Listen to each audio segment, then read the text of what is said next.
even acknowledge Fizz as you walk past him to stop in front of me. Shouldn't you be attending to my sister? I don't understand. Since Rod, do you know why the princess is dressed like this? Rod is clearly just as surprised as I am that Fizz remember me. You recognize her?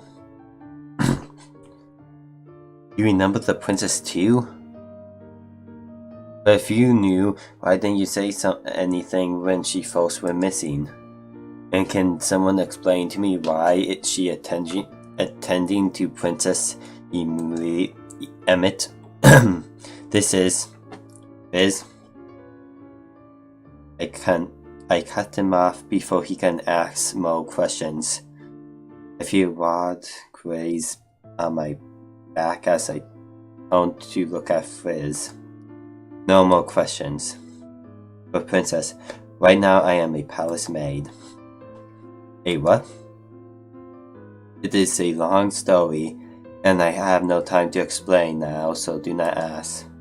Is it clearly discontented? He seems to struggle for a few moments before he finally signs a nod. Yes, Your Highness. It is nice to hear someone here speak my title. It will not do if Fizz called me that on accident. It's just lullaby for now. But I turned to face Rod. Immediate waiting. What? The guard could not even deliver a message. Where are you going? Immediate wants to visit a friend's shop in town, and she wants you to go with us, Rod. Town? Originally, I would not mind Fizz joining us, but right now he might just be unnecessary company. He may very well get me away. Rod barely wants to speak with me when it is just the two of us. I doubt Fizz will make him more sociable. I'm assuming that accompanying you is not an option at that point. Yes? Fizz looked down for a moment before looking at Rod. I'm sorry to ask this of you, Your Highness, but since she refused to let me do so, please look after Princess Lava in my place. Ridiculous, I do not need to be cuddled. Even if I did, Rod couldn't care less if I am old. I'll do my best, so Fizz growled. Cannot tell if he is being genuine or not. Fizz bowed to the both of us. Stay safe, Lava. And you, Your Highness. Rod turns and begins to walk away without another word. Come on.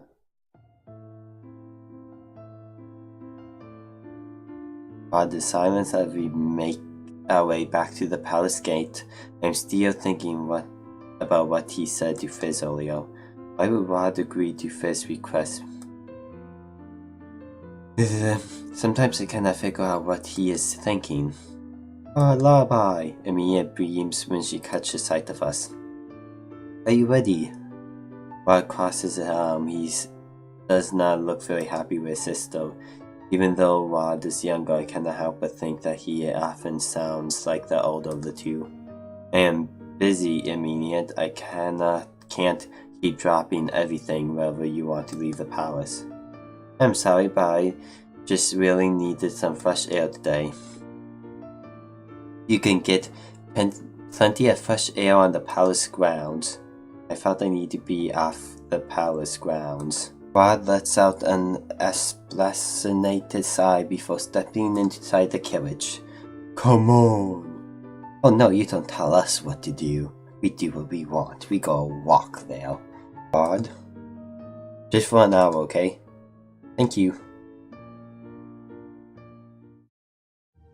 I soon come to realize that it is easier to walk around town now that everyone has forgotten who I am. The atmosphere around town feels brighter. All the spiteful stares are gone. Princess Emilia! Oh, how are you doing? Is your wife feeling better? Emilia has responded to most of the people who know her. She seems to know a good majority of the people in town. I hang back as Emilia speaks with a man. The night escort hovers somewhere nearby, watching for disturbances. We are going to take longer than an hour if she continues like this. I am not going to rush her. Don't you need to return to the palace to continue whatever work it is that you are doing there? Rod raised an eyebrow at me. I do not have to get back to my studies, but my family always comes first. If this makes Immediate happy, then I will gladly come with her to town if it's a small thing. Happy. I look more closely at Immediate. She is smiling, but then she is always smiling. Do not understand. She more at ease talking to the townspeople sometimes because they don't judge her. Why would she have to worry about being judged? It is clear that everyone adores her. Immediate takes the man's hand in hers, and as she wishes him well, Rod points out the gesture. See that? That goodness. You could learn something from my sister. Is goodness pretending to be interested in the lives of strangers? Immediate eventually says her goodbye before walking towards a familiar store. This is the toy shop I visit with Immediate and Rod before. I glance at Rod and notice the expression on his face. He seems conflicted. But why? But before I can ask, Rod marches in front of me and decisively pushes open the door. When I enter, Immediate is already hugging the shop girl, Victorian. Immediate, you look as beautiful as ever. Oh please, I look the same. You on the other hand. Immediate steps back before nodding, a bright smile on her face. Being in love suits you. When is the wedding? Wedding? She is already engaged? I catch a smile movement out of the corner of my eye and turn to glance at Rod. I notice a finger clutching into a fist before he quickly hides his hands behind the back. Though his expression is as impassionate as always, I notice a tenseness and this is my mom and I haven't set the date, but it should be soon. Would you? Eureka trails off when she noticed the rest of us. Hello, Rod. For Rika, whatever name. His tone is surprisingly sadness.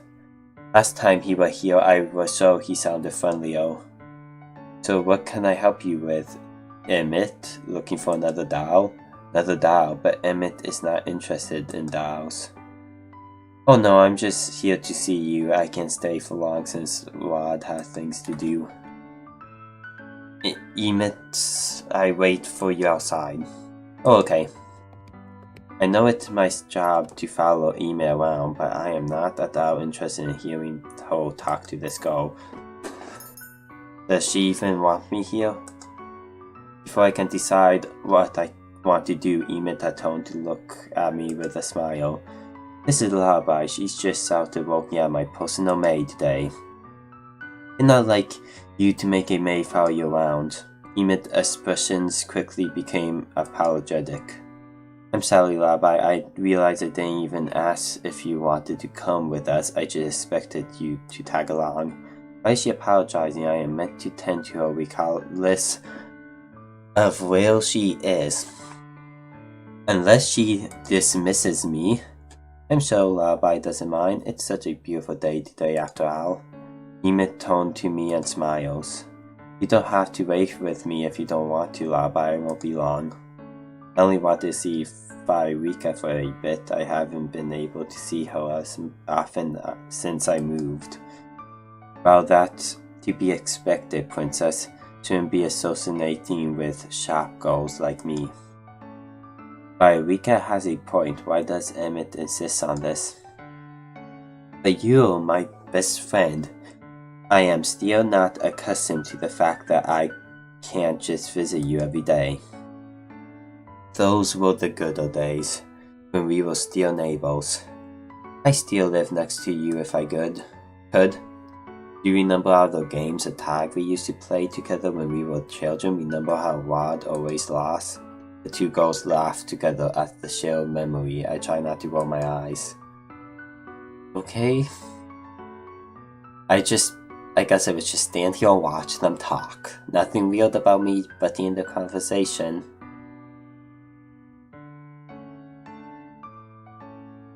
So, what a lovely day is. People in the toy shop. So they were our childhood friends. Are you sure there's nothing I can help you with? I'll tone at the sound of the bell chimes as the customer walks in. Excuse me? One moment. By a weak I turned to Emmett with a guilty expression. I'm so sorry, but I have to take this. No, it's alright. I come see you another time. I promise we can talk as long as you want next time. Emmett smiles and hugs her friends. Wow. I follow closely behind Emmett as she exits the shop. Rod pushed away from the wall that he had been leaning against once he noticed us leaving. Ready to go? Emmett nods. With a smile, the two of us begin to make our way to the palace again. By the time we return to the palace, evening had fallen. I hope we're not too late for dinner. The minute the carriage doors open, we are greeted by two familiar faces, So Alcaso and So Mithril. Princess, Emmett, Prince Rod, I'm on my way to look for you when So Mithril informed me of your whereabouts. He glares at the night escort and the night smokes back. So Alcaso turns softly to me afterwards, his eyes narrow. Why is he looking at me like that? It was getting late and the queen was worried. I'm so sorry. Princess Immediate, Prince Rod, it is almost time for dinner. Please let me escort you inside. He gestured them to follow him.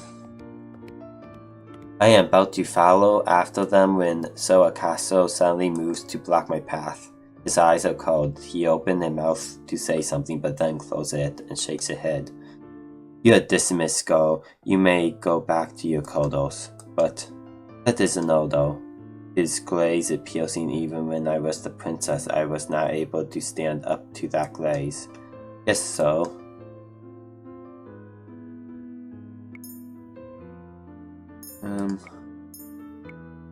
Not sure if I made the right choice there, but still. After dinner, I make my way back to the room assigned to me. As I walk down the hall, I notice Rod heading in my direction. Rod? He suddenly grabs my arms and pulls me away down the hall. Where are you taking me? Rod does not answer and just continues moving until we reach a familiar door. What is going on? Rod cuts me off by placing a finger on my lips. He looks around wearily before finally pulling me in through the door with him. This place? I have heard of this place before, but I've never seen it. Is this the secret passage that leads into town? Rod does not answer me. He simply keeps walking, and I see no other option but to trail after him. How is it that you know of this place? He still refuses to answer. Are you deaf? Rod suddenly stops. I bump into it back. I stumble back. You ask too many questions because you refuse to answer any of them. I glare back at him. What was that? Rod makes a sound. Lady Parfait is the one who told me about this passage. It makes sneaking out of the palace easy. Parfait? She did not give me any explanation as to how she knew of this place. There are only meant to be 2 copies of the keys. The king has one and So Alcaso has the other. Then why do you have a key? Don't tell me you stole it from the king. I'm not a thief. Lady Parfait also has a copy. She saw fit to provide me with a key for my own use. What?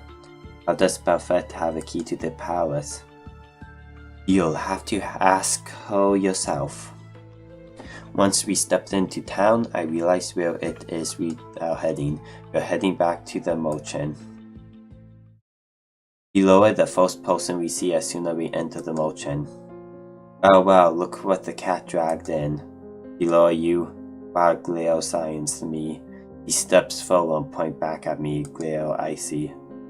She is not staying at the palace. What? Hilo raises an eyebrow. Why that? She works there now.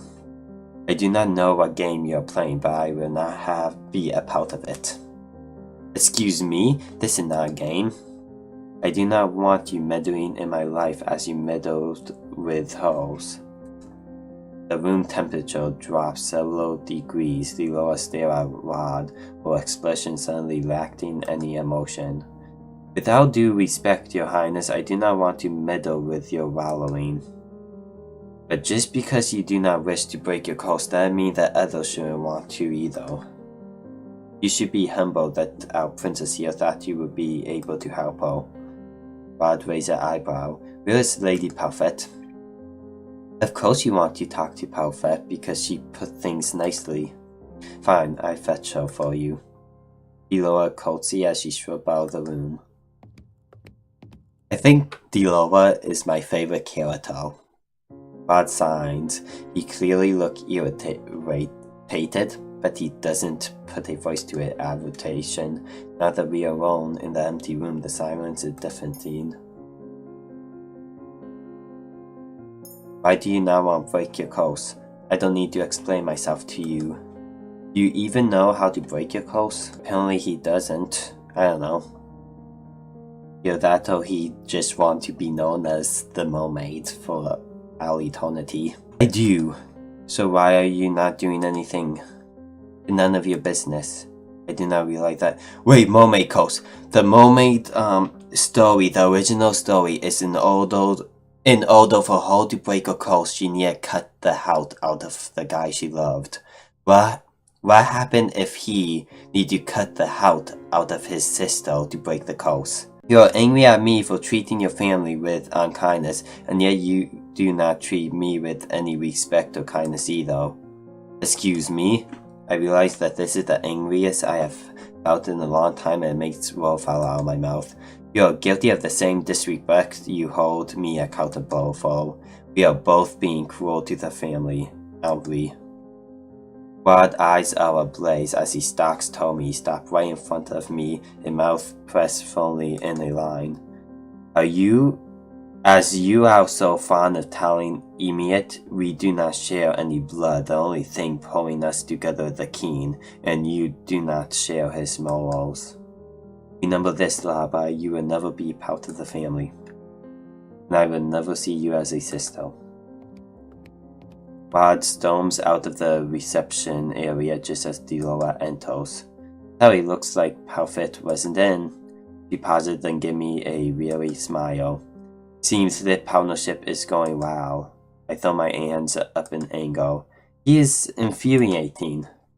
Not as how far you thought. I was surprised you were asking for his help in the first place. All I have been doing today is following around Emiet, and he still finds reason to snap at me. In his eyes, I can do nothing right, even though I am an honest effort to break the course. Delora eyes me as she slides down into a chair. He has told you anything about the course? Only that he knows how to break it. Delora signs. Boys can be so secretive about the silliest things. Rod has been aware of how to break a course from the very beginning. Then why haven't he broken it? I have no idea. I think the only other person who knows the full terms and condition of Rod's course is Parfait. Parfait has known Rod for a while. She convinced him to keep coming to the motion even after he gave up on breaking a course. Parfait also thinks that working with you will convince Rod to try and find another way to break a course. Another way? Don't ask me, I don't know much about the course either. But if you keep trying, you might convince him to talk. I doubt that very much. It seems that all I am doing is convincing Rod that I do not deserve to break my own course.